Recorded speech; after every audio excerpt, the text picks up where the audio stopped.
Salut, c'est Trado, je suis content de vous retrouver pour ce nouvel épisode de la construction de votre portefeuille avec des ETF. Je vous rappelle que ce format ne s'adresse pas aux traders, ce format s'adresse aux investisseurs de long terme qui veulent constituer au meilleur prix un portefeuille basé sur des ETF qui sont des produits qui permettent pour un prix absolument sans équivalent de bâtir intelligemment, simplement, rationnellement vos actifs de long terme. Je vous rappelle que cela repose sur des éléments multiples. Le premier, c'est que on a ici une stratégie de type cœur satellite, c'est-à-dire pour les plus novices d'entre vous, on achète quelque chose de central qui va faire le cœur ou le corps en anglais de votre portefeuille. Il peut s'agir de plusieurs choses, mais en tout cas c'est l'esprit de votre portefeuille. Et ensuite on va compléter avec des poches particulières. Ici dans votre exemple, alors, imaginons que vous achetiez un ETF monde avec 70% de votre capital. Vous allez ensuite compléter avec des valeurs de conviction qui vont dynamiser votre portefeuille, par exemple des économies émergentes, le développement durable, du luxe, ou alors on peut mettre moins que 80%, on peut mettre 70, 60, 90%. L'idée est toujours la même, c'est que vous avez un paquebot qui est votre cœur de portefeuille, qui a un ETF très général, et puis derrière vous allez colorer votre patrimoine avec des choses sectorielles ou de conviction qui vont vous permettre de dynamiser vos avoirs. Voilà, cela étant dit, je vous rappelle pour terminer que ça repose sur l'accumulation rationnelle, qui est la méthode que j'ai mise en place pour améliorer la stratégie dite de DCA, Dollar Cost Averaging, qui consiste à acheter tous les mois, investir la même chose, la même somme tous les mois. J'ai trouvé qu'on pouvait faire mieux que ça, donc c'est en ce sens qu'il y a des écarts par rapport à la DCA, mais globalement c'est le même principe, celui d'une accumulation progressive, mais au lieu de le faire à intervalles fixes, on le fait sur des niveaux intéressants. Et on commence ce tour d'horizon par le SP500. Beaucoup d'investisseurs mettent le SP500 dans le cœur de portefeuille. Et ce SP500 est toujours en train de tergiverser. C'est pas mal. On est au-dessus de la M200 qui monte et on est au-dessus de la M50. Mais par contre, celle-ci s'aplatit avec la tendance de long terme et haussière. La tendance de fond est globalement plutôt haussière. C'est sûr que c'est mou, c'est sûr qu'on n'a pas réussi à progresser significativement depuis maintenant quasiment 2-3 mois, mais c'est pas une tendance qui est baissière et ceux qui accumulent progressivement ne peuvent pas être non plus déçus avec la dernière zone d'accumulation rationnelle qui a été touchée, c'était à 38,20, 37,60 et je ne parle même pas de ceux qui ont accumulé sur le support des 35,44. Alors il faut savoir que beaucoup d'analystes prévoient maintenant l'avènement d'une récession économique mondiale, ou au moins pour certains pays comme les États-Unis ou certaines zones comme l'Europe, mais encore une fois, même si au-delà des craintes, il faut de l'organisation, il faut avoir de quoi renforcer au cas où les baisses effectivement deviendraient réelles. Donc ça renvoie toujours à l'idée de l'accumulation progressive et pas une seule fois, mais pour l'instant on ne peut pas, au regard de ce graphe, et si on fait simplement de l'analyse technique, considérer qu'une baisse est plausible. Au contraire, au regard des graphes, et simplement des graphes, nous sommes sur une tendance qui est plutôt modérément positive. En tout cas, au risque de me répéter, on n'est pas sur zone d'accumulation rationnelle.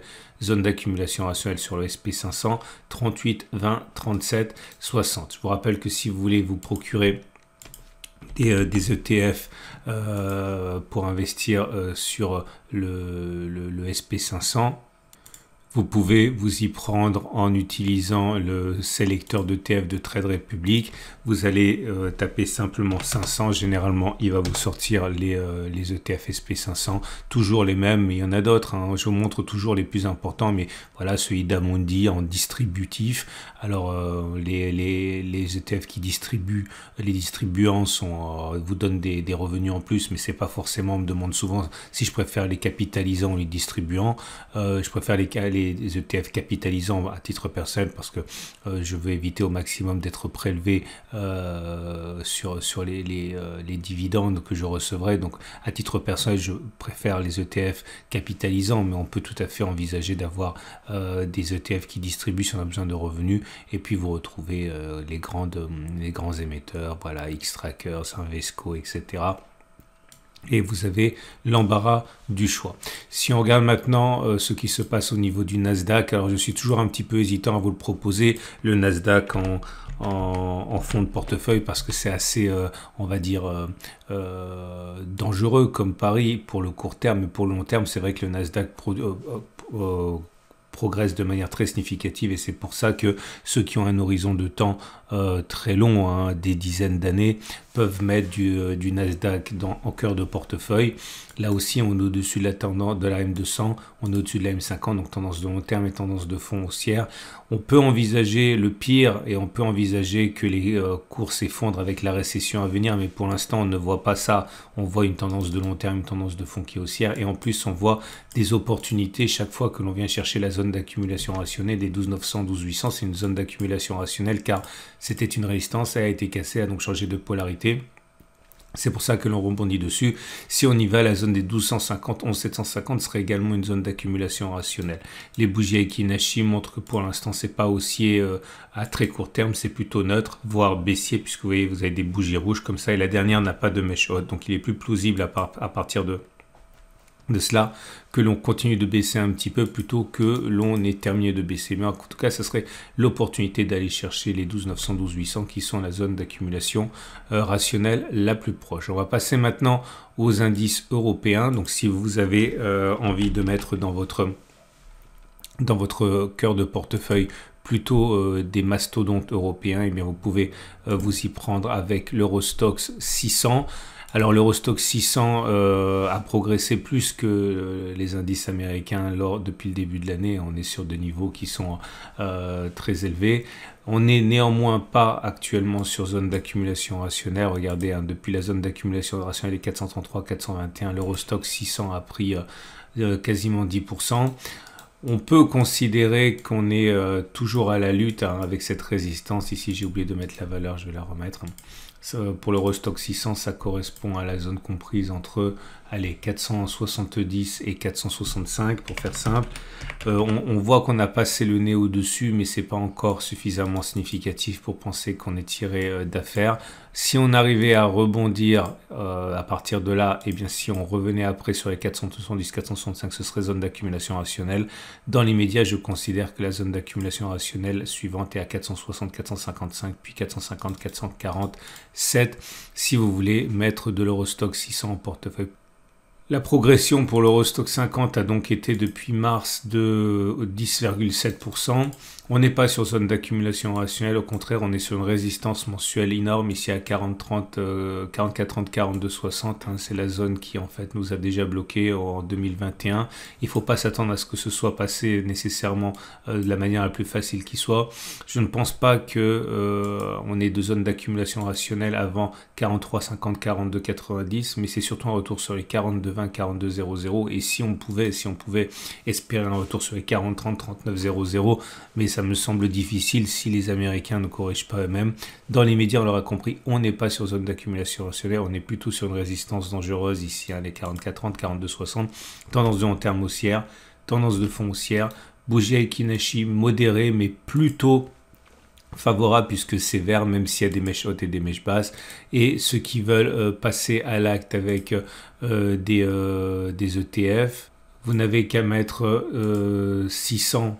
Généralement, il vous sort tout de suite les ETF disponibles comme le Lamundi, Cœur, Eurostoxx 600 par accumulation ou l'iShares.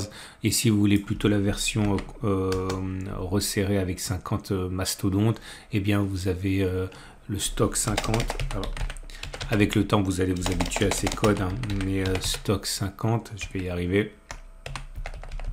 Et là, vous avez donc des produits distribuants, des produits capitalisants, le Xtrackers, Lamundi, etc., qui vous permettent de trouver chaussures à votre pied. Et avant de continuer, je vous rappelle que si vous cherchez un courtier pour passer vos ordres et investir sur les ETF comme moi-même je le fais, eh bien vous pouvez passer par mon partenaire Trade Republic. Trade Republic, c'est allemand. Trade Republic, c'est plus d'1 million de clients, des milliards sous gestion, avec un choix absolument incroyable d'actions et d'ETF. Et même vous pouvez accéder à des ordres de bourse à 0 € si vous faites des plans programmés. Mais le plus intéressant pour la nouvelle de cette année, c'est que Trade Republic rémunère 2% vos liquidités pendant que vous attendez que l'on arrive en zone d'accumulation rationnelle. Donc un avantage significatif dans cette méthode que j'applique et qui consiste à attendre les zones clés pour acheter. Eh bien, pendant que vous attendez, vous avez la possibilité d'être rémunéré.